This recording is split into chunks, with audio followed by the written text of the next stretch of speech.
வாங்க டிஎன்பிஎஸ்சி தேர்வுக்கு தயாராகிறவங்களே, இன்னைக்கான முக்கியமான நடப்பு நிகழ்வுகளை வேகமா பாத்துரலாம். சரி, நாம தமிழ்நாடு, இந்தியா, அப்புறம் உலக செய்திகள்னு எல்லாத்தையும் கவர் பண்ண போறோம். முதல்ல நம்ம தமிழ்நாட்டோட 2 முக்கியமான அப்டேட்ஸ். இந்த நம்பர்ஸை நல்லா நோட் பண்ணிக்கோங்க. தமிழ்நாட்டோட மொத்த வாக்காளர்கள் இப்போ 5.67 கோடி. இது ஒரு முக்கியமான புள்ளி விவரம். இதுல சுவாரஸ்யமான விஷயம் என்னன்னா, ஆண்களை விட பெண் வாக்காளர்கள் தான் அதிகமா இருக்காங்க. சோ இதுதான் தொகுதி அளவுல இருக்கிற 2 உச்சகட்டம். இந்த 2 பேரையும் ஞாபகம் வச்சுக்கோங்க. அடுத்து மன்னார் வளைகுடாவிலிருந்து ஒரு முக்கியமான சுற்றுச்சூழல் செய்திக்கு போலாம். இந்த திட்டம் கடற்கரை அரிப்பை வெற்றிகரமா தடுத்து சூழலுக்கும் பெரிய நன்மைகளை கொடுத்திருக்கு.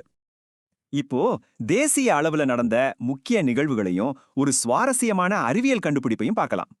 இந்த PRSES திட்டம் ஆந்திராவோட முக்கிய ஆன்மீக தலங்களோட உள்கட்டமைப்பை மேம்படுத்துது.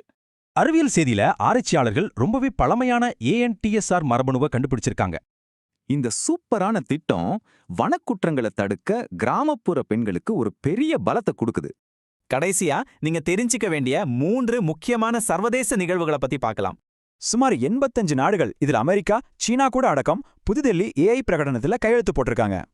ஸ்போர்ட்ஸ் பக்கம் வந்தா இத்தாலியில நடந்த குளிர்கால ஒலிம்பிக்ஸ்ல நார்வே தான் மெடல்ஸ்ல ஃபர்ஸ்ட்.